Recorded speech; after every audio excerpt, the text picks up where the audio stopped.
안녕하세요. 김영수의 표현기법. 지금은 투시도 시간입니다. 지금 투시도 작도법 중에서 평면도법에 대해서 공부를 하고 있는데요. 투시도 작도법에서는 2차원적인 평면 위에 그려지는 거기 때문에 처음부터 방향, 거리, 눈높이를 정확하게 설정을 하고 작업을 해야 됩니다. 그래서 오늘은 거리를 해볼 텐데요. 이 대상물의 크기는 13m에 8m입니다. 높이는 6m고요.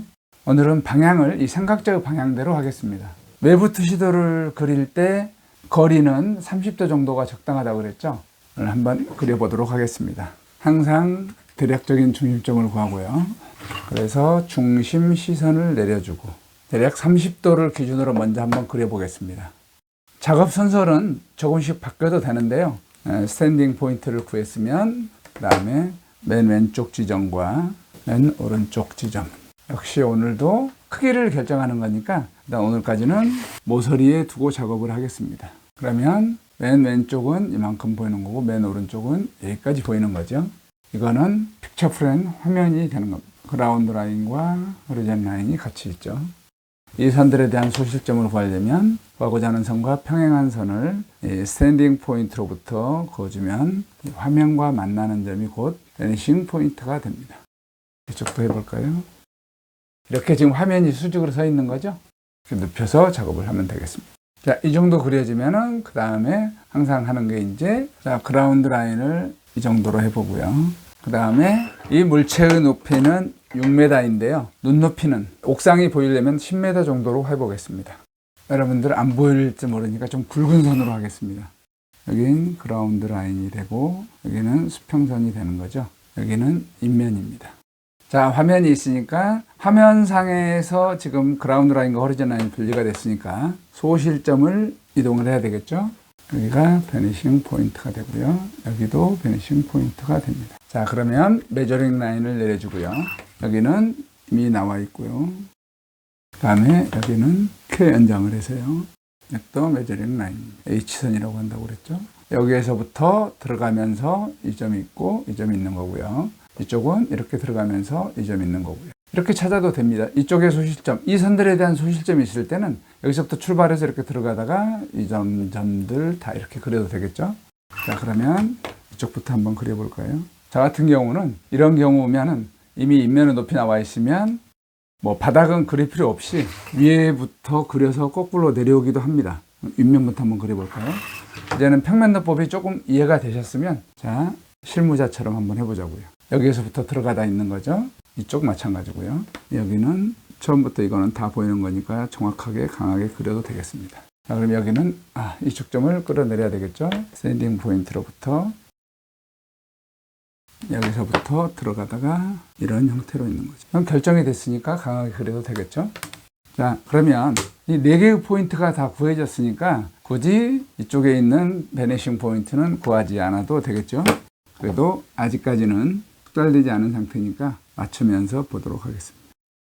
여기는 그리기 전에 이 점들도 찾아내면 되겠죠.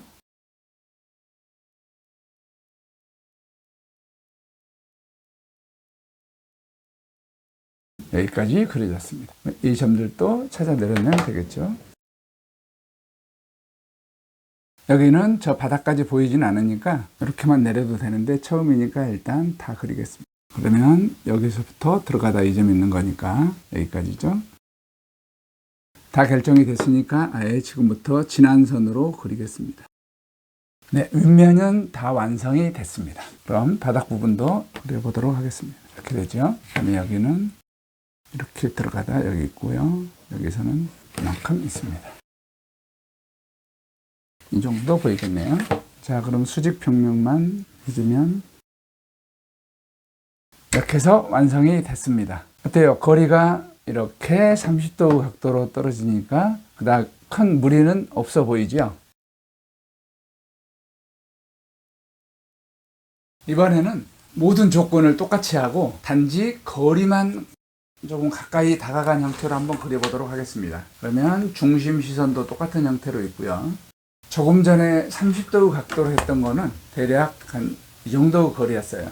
그래서 이번에는 여기에서부터 이 물체까지 대략 중간 정도 지점으로 좀 가까이 다가간 형태로 한번 그려보도록 하겠습니다.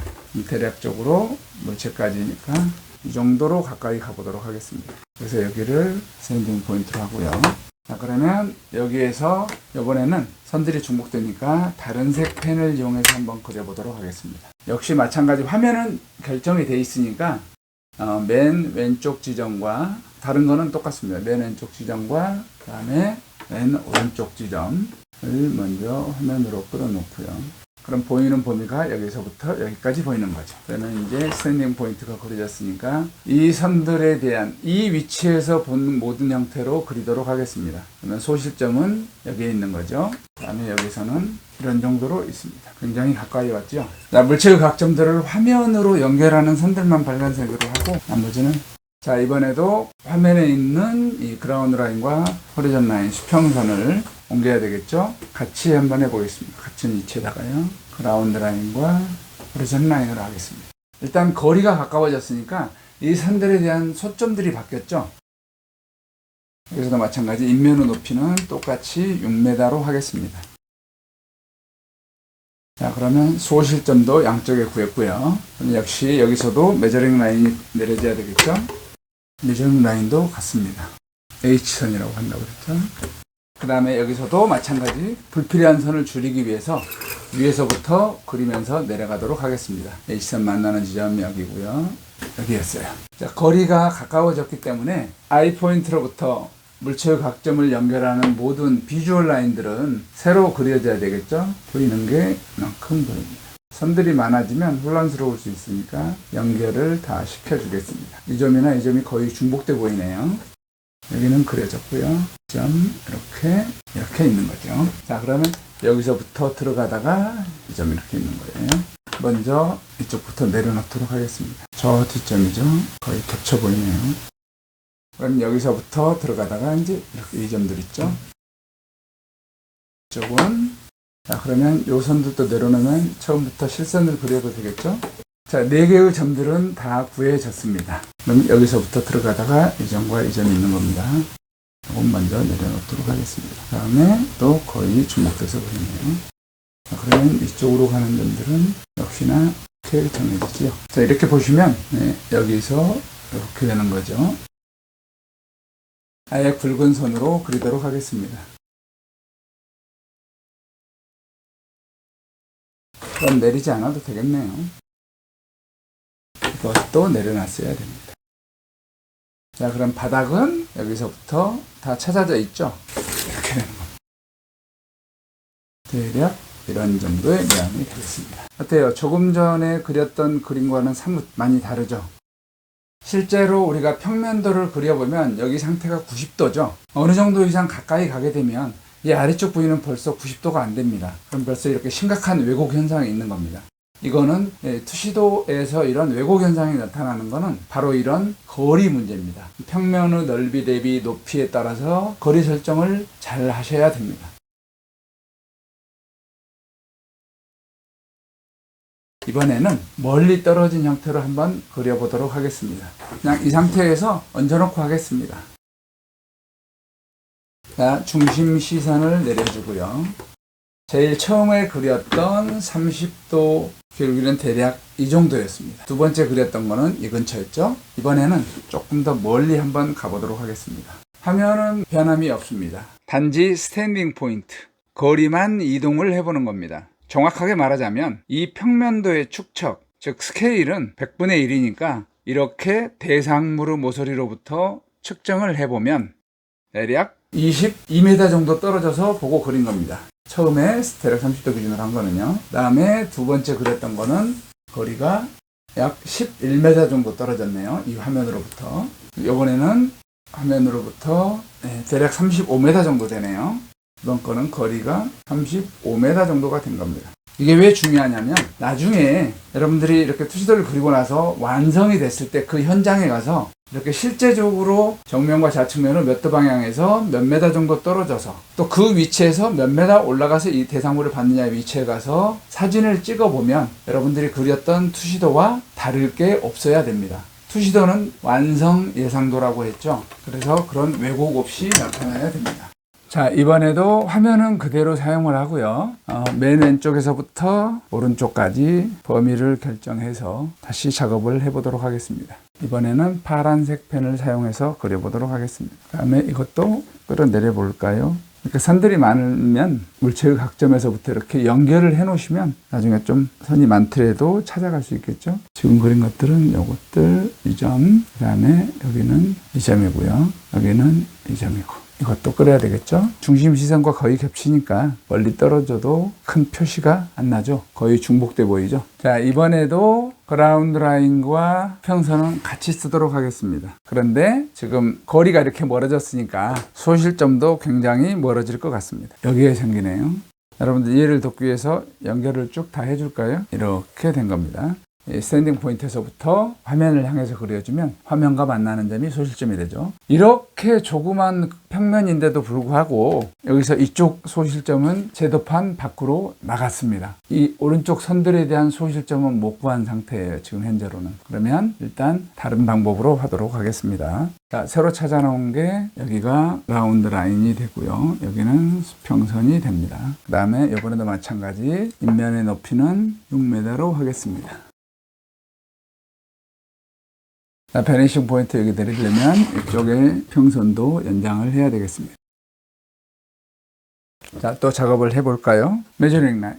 화면이 바뀌질 않으니까 메저링 라인은 바뀌지 않습니다. 이렇게 주고요. 여기서도 마찬가지. H선, 여기도 H선입니다. 이번에도 옥상부터 그리도록 하겠습니다. 물체의 높이 대입선 H선과 만나는 점은 여기죠. 여기서부터 들어가다가 이 점도 있고 이 점도 있는 거고요. 그 다음에 여기 메저링 라인 H선은 여기서부터 들어가다가 이 점이 있는 거니까 스탠딩 포인트에서부터 물체의 각점을 연결한 선들 화면에 찾아놨지요. 이 화면에 있는 이 점들을 아래로 내려주고요. 이쪽도 마찬가지 선들이 많으니까 그 찾아놨다가 쭉 연결을 하겠습니다. 이쪽도 마찬가지 여기죠. 그러면 여기서부터 들어가다가 이 점 있고 이 점 있죠. 이렇게 되는 겁니다. 처음부터 지난 선으로 그려도 되겠죠. 결정이 다 됐으니까요. 이렇게 됩니다. 그러면 여기는 쭉 지난 선으로 처음부터 그려도 되고요. 자, 이 점도 내려놔야 되겠죠. 4개의 점들을 다 찾아 놓도록 하겠습니다. 자, 이런 경우에는 이쪽을 향하는 서점들이 없으니까 여기도 메저링 라인이 될 수 있지만 여기서 연결하다 보면 되는데 이 선 그리려면 여기서 H선을 이렇게 메저링 라인을 내려서 여기서 들어가다가 이렇게 찾으셔도 됩니다. 메저링 라인이 여기서 내려와도 되는 거예요. 나중에 확인을 위해서 내려놔 보겠습니다. 그럼 만나는 점은 메저링 라인은 이렇게 표시를 해 놓으세요. 다른 선들하고 구분을 해주면 되겠죠. 그러면 뭐예요? 여기서부터 들어가다가 이 점이 있는 거죠. 자, 그러면 바로 두꺼운 선을 이용해서 그려보도록 하겠습니다. 들어가다가 이 점 있는 거죠. 이렇게 된 겁니다. 여기서도 마찬가지 그렇게 하셔도 됩니다. 이렇게. 그러면 H선이 여기가 되겠죠. 자, 그러면 이 점은 찾아졌으니까 여기서부터 이렇게 연결하는 선을 그려주면 이 점도 연결이 되고 여기도 연결이 되는 거죠. 그러면 여기에서 또 들어가다가 그러면 옥상 부분은 다 찾아졌지요. 이렇게 되는 겁니다. 바닥 부분을 그려볼까요? 이 점과 H선 여기도 있었고 네, 이것도 있었죠. 여기는 보이진 않으니까 이렇게 표시만 해 놓겠습니다. 자, 그러면 여기에서는 보이죠? 가리는 게 없죠. 이 평면도법의 장점은 그리면서 보이는 부분과 안 보이는 부분들이 처음부터 명확하게 나타난다는 특징이 있습니다. 물론 이렇게 도면을 붙이거나 이렇게 선을 그리는 번거로움은 있는데요. 그만큼 실패할 확률은 적은 거죠. 치수만 가지고 그리는 투시도보에 비하면요. 도법별로 장단점은 분명히 존재합니다. 여기서 이쪽 선을 연결하려면 어차피 바닥 지점 찾아야 되죠. 이 상황에서는 또 다른 방법을 말씀드리자면 이 선들을 화면으로 연결해 보면 이것도 높이 대입선이 됩니다. 이걸 내려주면 이렇게 이것도 H선이 되는 겁니다. 이렇게 들어가다가 이렇게 찾으셔도 됩니다. 그럼 이 점과 이 점을 이렇게 찾아주면 이만큼이 보이는 거죠. 여기 위해서도 마찬가지입니다. 이렇게 찾아도 어차피 선들은 다 맞게 되어 있습니다. 거리가 멀어지니까 어떻습니까? 이게 지금 세 번째 그림인데요. 변화가 밋밋하죠? 자, 이건 두 번째 그림이었죠? 저번 시간에 이어서 오늘은 평면도법, 특히 그 중에서 거리 변화를 공부를 해봤는데요. 화면은 똑같은 위치에 있었어요. 방향도 똑같은 거였고요. 이 그림은 11m 떨어진 그림이었고요. 이거는 21.5m였고요. 이 그림은 35m 떨어진 그림이었습니다. 그러면 30도를 기준으로 해서 가까이 다가간 그림하고 이렇게 35m 정도 멀리 떨어진 그림하고 어떻습니까? 이건 왜곡은 전혀 없지요. 단지 좀 밋밋한 변화가 있었고요. 이거는 벌써 바닥 이런 모서리 보면은 지금 90도도 안 되죠. 이건 심각한 오류가 있어 보입니다. 왜곡 현상이라고 그러죠. 이런 거는. 그래서 실제 투시도에서는 이렇게 그리면 안 됩니다. 이런 정도면 되죠. 이렇게 해서 오늘은 거리 변화에 대해서 공부를 해봤습니다. 왜 왜곡 현상이 생기는가도 알아봤고요. 다음 시간에는 방향과 거리는 고정을 해두고 화면만 가까이 와보기도 하고 멀리 떨어져 보기도 하고 화면을 몇 가지 형태로 이동하면서 화면이 이동했을 때 어떤 변화가 있는지 알아보도록 하겠습니다. 끝까지 시청을 해주셔서 대단히 감사합니다. 여러분들의 구독과 좋아요는 저에게 큰 힘이 됩니다. 감사합니다. 다음 시간에 뵙도록 하겠습니다.